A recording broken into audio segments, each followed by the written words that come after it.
What's up, gamers? We are back with some modern, this time, Amulet Titan versus Mono Blue Belcher again. We've seen these decks before, and this one's going to be a little bit of a unique one because our Amulet Titan player, they're new to Amulet Titan. We've seen them on camera before. They've played Death Shadow, things like that.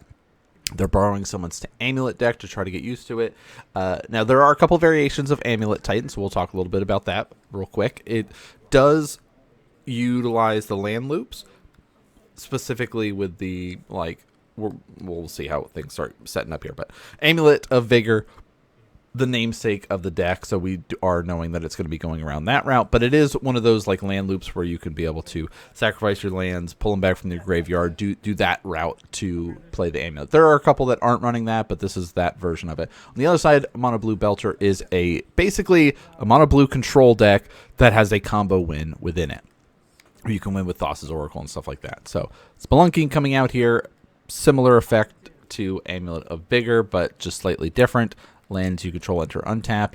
It's a weird one. We're gonna specifically show this game on camera because there's a lot of discussion that takes place related to the interaction with Spelunking and Amulet of Vigor. So let's, if that comes up, when it comes up, we will be able to kind of pull up the audio a little bit more for that section because it definitely is a little bit interesting. So the shock, or I guess the lightning bolt yourself with the MDFCs there, so you have access to like counterspell, things like that. We can see just that grip full. There's a lot of interaction available for our Belcher player, and that's kind of one of the reasons why it does so well.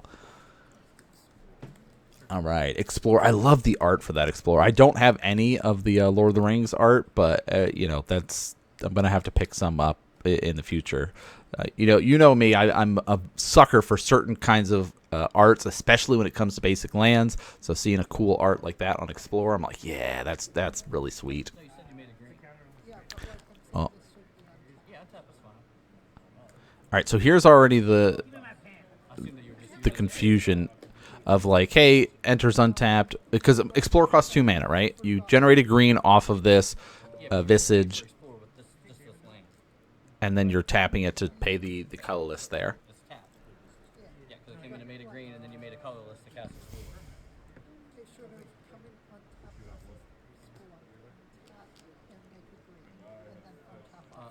So when you control both of these, you have the choice. I don't think you shocked it. So unless this is a land that doesn't come into play tapped, so if this is like a basic forest, then it has to come in under Spelunking. If it says enter the battlefield tapped, then you have 2 replacement effects, and you get to pick which one resolves. So you can either have this happen from Amulet, or you can have this happen from Spelunking. But if the land comes into play untapped normally, you have to do it under Spelunking. But if it says on the card, enters the battlefield tapped, you get to choose whether it's Amulet of Vigor or Spelunking. Does that make sense? I'm not trying to confuse you. So on your land card, if it's printed, enters the battlefield tapped, then both of these cards try to replace this effect. Okay? So you get to choose which one resolves because you control both effects. Okay? So you can't replace the same effect twice. So you can choose whether this untaps from Amulet, or you can choose whether this comes into play untapped from Spelunking. If you have a lane that doesn't say enter the battlefield tapped, even if it will come into play tapped from like Primeval Titan, for example. So if in Primeval Titan you get a forest, Spelunking puts it in untapped. So you can't use an Amulet of Vigor. But if it comes in this lane that says enters the battlefield tapped on the card, then you get to pick. That makes sense now? Yeah, it's just... It's confusing, I get it, yeah. I mean, I understand what you're saying. It's just that's not how I've seen it being played, like, in stuff in general. Like, what I've seen is that people, like, both online and in just paper competitive, I've seen people put it into play untapped, then tap it and untap it with Amulet. Sure. Yeah, I mean, I knew what you were doing. You just shortcut it. It's fine. I'm not that much of a prick about it. But what I'm trying to explain to you is that you can use either one in this situation because this entered tap. It doesn't have to come in untapped. It can enter tapped, and you can untap with the Amulet and then tap it. Yeah. Okay. All right, so that was I did my best to try to let the players explain it a little bit more because, of course, the players have played these decks and they kind of understand that lines. But I wanted to try to, not talk over the players for it because I thought that was a great explanation for players that aren't as used to the amulet, especially this type of loop where you basically are like it's almost like two replacement effects. I mean, I know I'm going to explain it not as clearly and well as they did, but just to kind of let people understand the way it works as you're going to be deciding. So we get this little like untap and tapping things like it's almost like our amulet player is piloting and navigating as if they had two Amulet of Vigors out, right? That's the normal lines that we see where people are going tap, untap, tap, on, and they get to just like float all this mana and do all these crazy things where it's like spelunking is kind of like a double use with like Primeval Titans coming in and like you get other access to it. All right, so we're going to be trying to float a bunch of mana here. Our Lotus Bloom, or Lotus Field, sorry, Bloomin'. I'm so used to just the different, so many lotuses out right now. Basically trying to decide what mana to float. I love the little card over there. You just kind of cut out the little mana symbols from basic lands and put them all in there.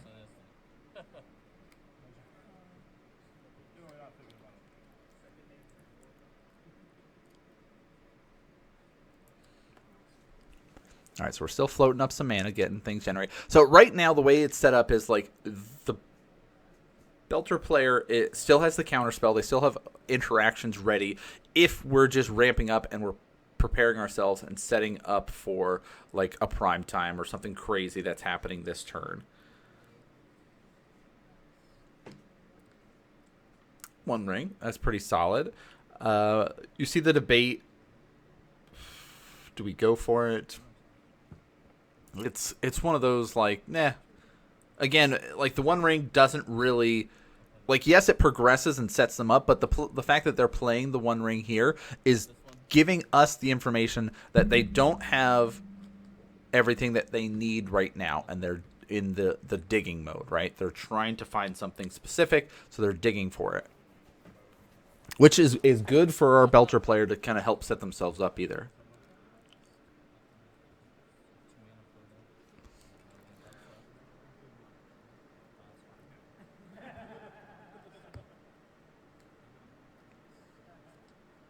All right, so Aftermath Analyst, this is what we were talking about with those land loops from the graveyard. You do these things, you're going to mill some cards, you can pay for, sack it, return all land cards from your graveyard to the battlefield tap, but then we've got those replacement effects, so they don't actually enter tap, that you get to have them untapped, or you can do the tappy, untappy shenanigans. So like there's a lot of effects here. So we're setting up for a big land turn here.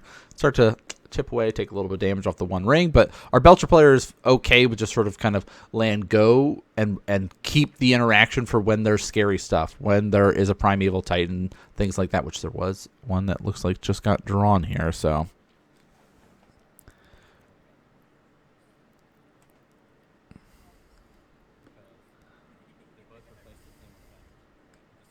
Oh, yeah, so now we check and we're like, hey, we didn't have enough mana to cast our Aftermath and the One Ring because we went over this. Hey, it's the replacement effects. It's not like two amulets. You can't generate a bunch. It was a weird thing. We're in the future, you got to pick one or the other. It's not like double amulet effects. But that's why that was a big reason why I wanted to show this gameplay off for newer players trying to learn and pilot these complicated decks, where you might go, Amulet's a complicated deck. Learning it and understanding the lines for any deck can be complicated. Even like a burn deck where you go, I just need to throw spells at them and count, right? It still matters with sequencing and the lines that you have to get from point A to point B.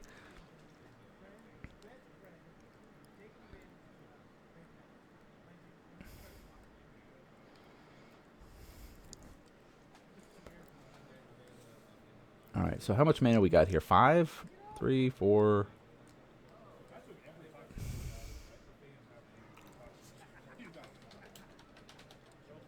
Okay, Ursa Saga's nice because that can give us access to another one of those lovely little Amulet of Vigors that we need. So we get to do some poking here. Swing for damage. So yeah, what, 4. So we essentially have 4 mana, 5 mana. But do we have enough to so hold on. We have 4 mana and we have it would enter, I don't know. My brain hurts. I was like, I'm pretty sure we only had 5, or can we do it as no, it's not an enter tap land. But if we had a bounce land, I think we could just cast Primetime this turn, right? Now we're not going to be casting any of that because guess what? Harbinger of the Seas is going to turn that Urza Saga into a whole lot of nothing. So we're going to generate a bunch of mana and do the little swappy to get some lands back. Yeah, it doesn't really.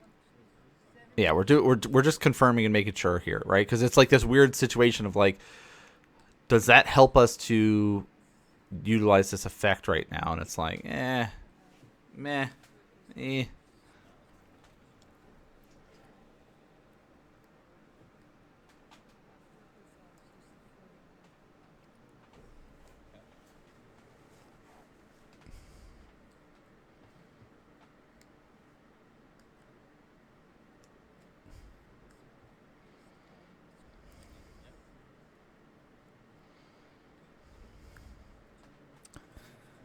All right, so now we're in the kind of land go mode right now of just kind of setting ourselves up. We're like, once Harbinger hit the board as the Belcher player, you feel so much better. It's going to take them like so much longer to assemble the right pieces to get there, especially because they have to set themselves up with basic lands to cast Primeval Titan, and they don't have any basic lands right now. And people are spamming me on Steam saying, hey, come play some TFT, because apparently there's a new TFT set for any of you TFT gamers out there. I'm not much of a League player. I like playing in-house League. Like if I get a group of friends or something like that, we're doing like 4v4s and stuff. But my MOBAs of choice are Heroes of the Storm and Dota 2. I'm an old school Blizzard player, so that's why I loved Heroes. It also was a little bit different from the other MOBAs. Plus, I played Warcraft 3 and played original Dota during there, so like I was more attached to those than I was for League. I don't know. I didn't get the League draw.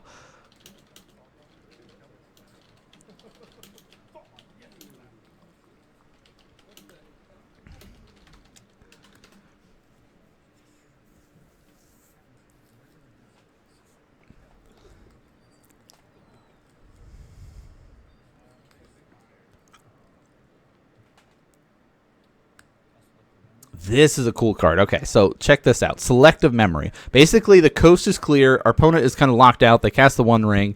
They're protected, but we don't care about that. We're going to search our library for any number of non-land cards and exile them. Guess what? The whole deck is non-land cards, so we can basically stack our deck up with the amount of cards we want. And so we say, hey, here's like 1 card left on top because we have right there Thassa's Oracle in hand. So we've got the win there.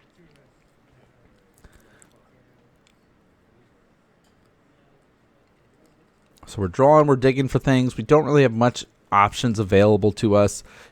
And I've talked about this before about how much Harbinger is impacting our meta in our shop. This is like a prime example of how individual LGS's metas can really shape the way that you should be building your decks and adapting to a local meta, especially if you're not going to like the big, huge SCG events and stuff like that. So, yep, here's my Thassa's Oracle. The 1 card I have on top just so happened to have been Force of Negation that I had there. So, yeah, that's kind of locking it in there. So that was, just kind of the Thassa Oracle lock. But we got some really interesting and good details related to how the amulet and the kind of setup worked were there. So I like that early first game here. So we're going to see how game 2 goes. Amulet players on the play, see how fast they can get out, get an amulet, and get going. That's the other thing too with the deck is kind of understanding mulligans and things like that. We see at least a sideboard card. We see a Primetime in hand. No amulet, but a lot of other pieces. So it's like, is this worth keeping, or should you mulligan for an amulet or a way to get an amulet?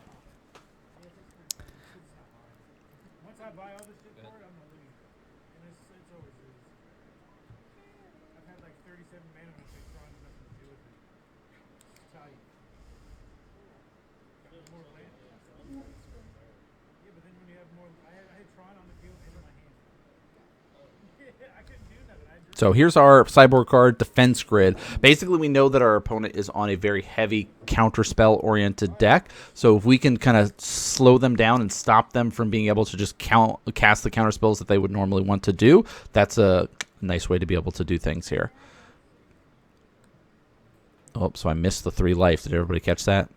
We had this enter on tap so we could do our Thunder Trap Trainer, a sweet little Otter Warrior that helps us be able to reveal our top 4 cards, reveal a non-creature, non-land. Again, the whole deck is non-lands. We got to put that in there. Basically, we get a land for free.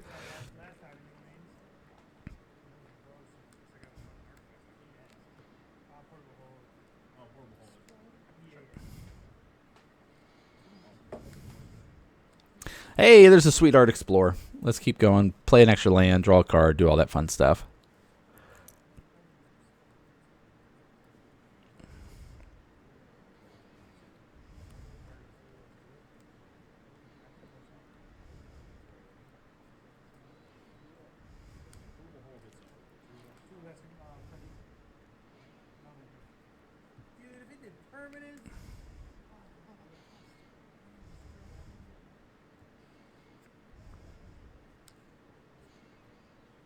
All right, let's do the little pokies.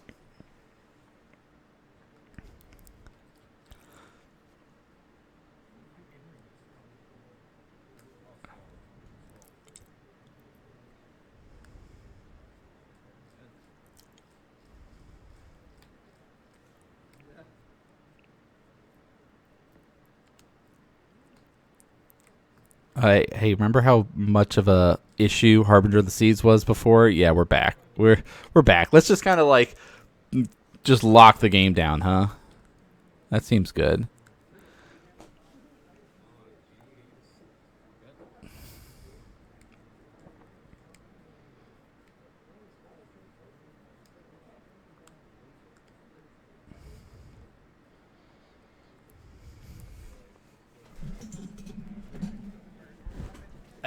I'm wondering, sideboard-wise, I mean, I don't know if Amulet is running Dismembers anymore. It used to be a very popular sideboard thing. I think that specifically in our shop, in our area, we probably are going to start seeing a lot more players bring in things like Harbingers or ways to deal with it. Amulet Titan is such an explosive deck where you can just kind of win, like with the lands that we're seeing here. Hey, we're going to see a little bit of a forest cycle, and we need to get access to a forest so we can get our basic this way. So very actually useful card with our generous Ent. Which I didn't even realize that was in this list, but actually comes in use right now against the Mono Blue Belcher player, who is just kind of setting up and trying to get to a Char Belcher, Goblin Char Belcher, or another way to set up a win. Right now we're just on the beats, all right? Just kind of beat him down with 3 damage every turn. And here's another basic island. So we've got a handful of island, or a battlefield full of islands fighting a battlefield full of islands. Nothing else really of value in hand other than a lot of lands here. So we're going to just keep playing these lands.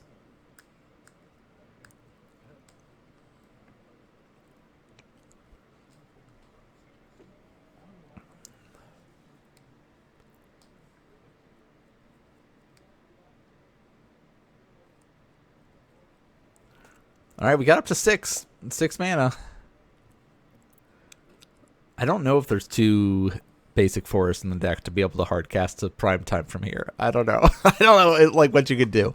So you might be looking at it as like, this is the game that you decided to post up here on a Thursday. I did, guys. I know.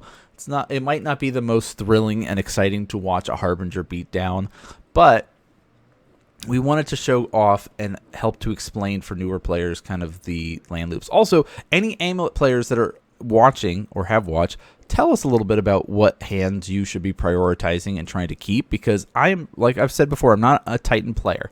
Like I played like back in the day with like the old version of it before, you know, Lotus Field combos and things like that were running around. But oh, there we go. Here's a nice little blocker. Broiled Grazer. We've got, of course, can play an extra land, do all that fun stuff.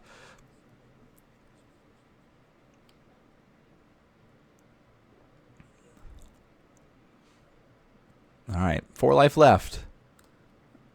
And we'll, of course, block our 2/2. Take the 1, go to 3.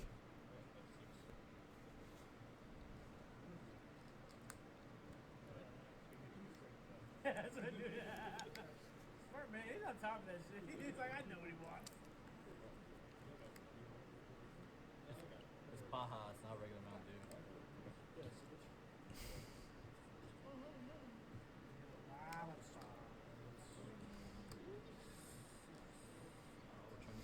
And how about a Sink to Stupor to kind of bounce this back to your hand, clear the pathway so we can close out the game for 3 damage there. So the beatdown plan, sometimes the Harbinger of the Seas gets theirs. This is also a way to showcase off just why Mono Blue Belcher is as good as it is. Not only is it able to sit here and disrupt your opponent and like stop them with counter spells, but also we can just beat them down with Harbinger of the Seas when they are unable to cast any of their spells. So very cool, very exciting stuff. At least more of an educational video for this week, but we've got more exciting stuff coming up. Remember, there are new videos every Monday and Thursday for you to be able to enjoy, as well as some sprinklings on Saturday of interviews and other cool stuff. But that's going to do it for us here. Thanks so much for tuning in and watching, everybody, and I'll see you all next game.